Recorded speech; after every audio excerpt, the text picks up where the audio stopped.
Bismillahirrahmanirrahim. Assalamualaikum warahmatullahi wabarakatuh. Alhamdulillah. Fa inna ahsanal kalami kalamullah wa khairal huda huda Muhammad sallallahu alaihi wasallam wa syarrul umuri muhdatsatuha fa inna kulla muhdatsatin bid'ah wa kulla bid'atin dalalah wa kulla dalalatin finnar. Insyaallah saya ke depan itu akan membawa seorang teman, seorang sahabat yang ahli agama ya, untuk membicarakan kasus-kasus yang ada di Indonesia ini dari pandangan agama. Jadi tolong semuanya nanti jangan kaget. Saya punya seorang teman yang bernama Muhammad Yasin. Wah, luar biasa ini pengetahuannya. Luar biasa nih dari sisi keilmuan agamanya. Beliau juga seorang penulis buku-buku seperti Buya Hamka dan Manhaj Salaf, Ustadz Hasan dan Manhaj Salaf, dan banyak Kiai Syekh Surkati dengan Manhaj Salaf itu.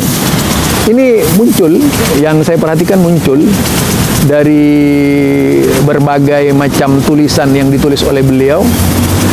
Tentu saja sangat menarik ya, tentu saja sangat menarik kalau kita cermati dari tulisan-tulisan beliau, yaitu Muhammad Yasin ya. Bagaimana Buya Hamka sikapnya terhadap Wahabi ya. Kemudian bagaimana termasuk yaitu siapa Kiai Haji Ahmad Surkati, Syekh Surkati itu terhadap Wahabi. Bagaimana juga itu berkaitan dengan siapa namanya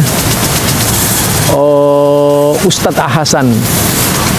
Kemudian bagaimana Bung Karno ketika itu gitu. Nah, kalau kita lihat semuanya ini orang-orang yang pernah berbicara Wahabi dan terlibat pergumulan berkaitan dengan Wahabi.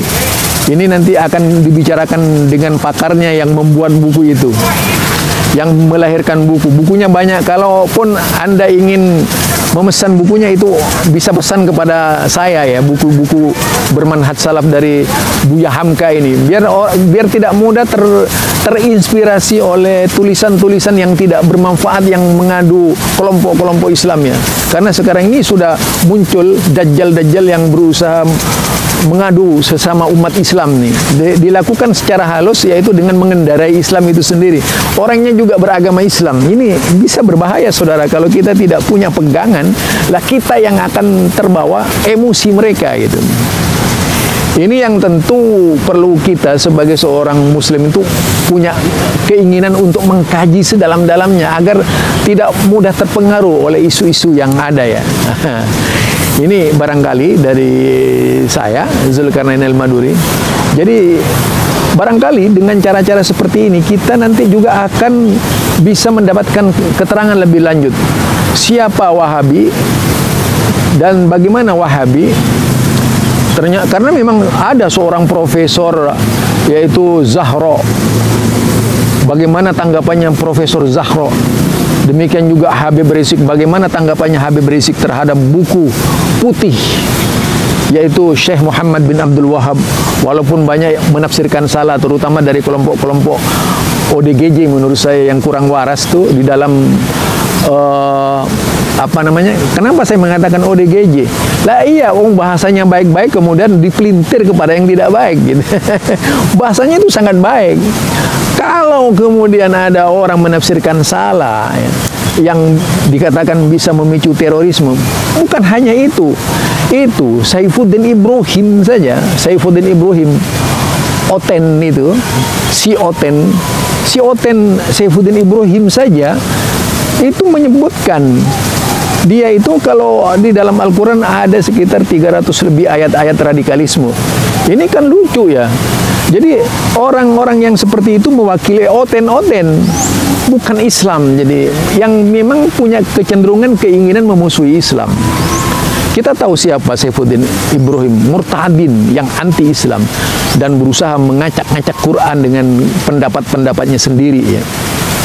Nah, kita lihat juga itu apa Muhammad Keci. Siapa Muhammad Keci? Kita tahu dia Muhammad Keci kan.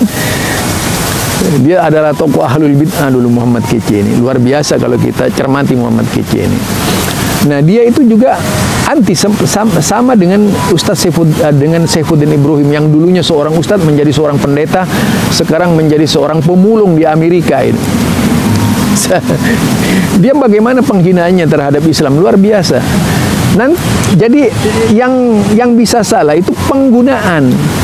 Kalau kitabnya itu bagus, kitab itu bagus. Al-Quran ini sudah sejak dahulu dimusuhi oleh kaum orientalis. Ratusan orientalis di Amerika menulis tentang Islam, tentunya dengan miris, yaitu miris sekali lah kalau kita perhatikan. Ratusan orientalis ini mencoba yaitu mendistorsi Islam dengan berbagai macam dasar dan alasan. Mereka membantai Islam sebagaimana yang dilukiskan oleh Islah Barawi itu. Persis tak ada bedanya antara Islah Barawi dengan orientalis itu. Jadi kalau kita lihat seperti itu pemahaman-pemahaman Islamnya ya, itu sangat membahayakan saudara. Jadi di dalam hal ini perlu kita lebih jauh menelusuri ya Islam. Nanti saya sebutkan orientalis yang pemahamannya sama dengan Islah Barawi ini. Banyak banget, persis. Jadi jika ini dijadikan sebagai satu ukuran beragama, lebih percaya kepada pola pikir orang-orang non-Islam di Amerika, kemudian merasa bangga dengan hasil penelitian orang-orang Barat itu, adalah sebuah kesalahan besar. Karena pada akhirnya bukan hanya saja Wahabi yang akan digilas habis nantinya, tetapi Al-Quran pun akan digilas habis oleh mereka. Itu ya yang kalau kita lihat nih kucing ya. Itu yang kalau kita perhatikan. Jadi ini yang saya teliti, saya telaah, saya pahami dari berbagai macam buku-buku yang ada di Indonesia.